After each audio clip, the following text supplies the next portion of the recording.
For beginners friendly আমি এখন যে টেকনিকটা আপনাদেরকে দেখাবো সেটা হলো বিগিনার্সদের জন্য একটা টেকনিক।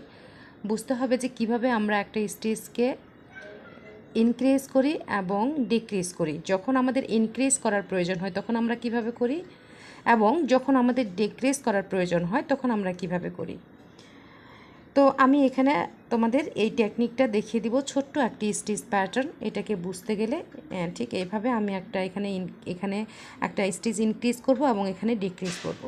সো কিভাবে করব তার আগে আমি এখানে চেইন 3 নিয়ে নিচ্ছি। চেইন 3 নিলাম। এবার আমি এখানে একটা স্টিচকে ইনক্রিজ করে একটা স্টিচকে দুইটা স্টিচে পরিণত করব। সো এই 1 স্টিচের ভিতরে এভাবে করে একটা ডাবল ক্রোশে করলাম পুরোপুরি, এবং সেম স্টিচেই আমি আরও একটা ডাবল ক্রোশে করলাম।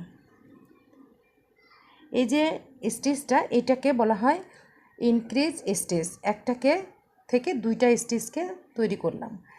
এরপরে আমি ডিক্রিজ সিস্টেমটা দেখাবো। সো এখানে এই লিফটাকে আমি এবার ডিক্রিজ করব, ছোট করে নিয়ে আসব, সেজন্য আমার এখানে ডিক্রিজ করা প্রয়োজন। সো প্রথমে আমি ডাবল ক্রোশে করছি যেহেতু, তাহলে ডাবল ক্রোশে ডিক্রিজ করব। এখানে প্রথম স্টিচটাকে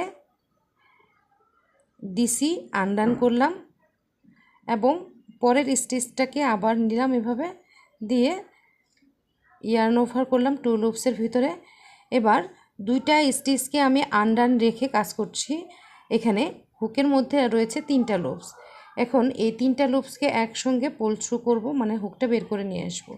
তাহলে এখানে আমার যে একটা স্টিচ ক্রিয়েট হলো, এই যে একটা স্টিচ ক্রিয়েট হলো, এই স্টিচটাকে বলা হয় ডিক্রিজ। মানে আমি দুইটা স্টিচ থেকে একটা স্টিচে পরিণত করলাম। এই ডিক্রিজ টেকনিকের নাম হলো ক্লাস্টার। আমি যদি 3DC ক্লাস্টার করি তার মানে হচ্ছে 3টা স্টিচকে আমি একটা স্টিচে পরিণত করতে চাই, 4টা স্টিচকে একটা স্টিচে পরিণত করতে চাই, তাহলে সেটাকে বলা হয় 4DC ক্লাস্টার।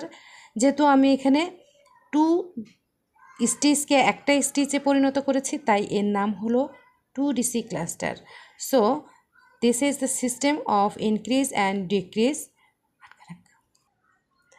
ওকে, আমি আপনাদের সুবিধার জন্য আরও একবার দেখিয়ে দিচ্ছি। প্রথমে একটা ডিসি তুললাম, আনডান, এবং আরও একটা ডিসি তুললাম, এটাও হলো আনডান।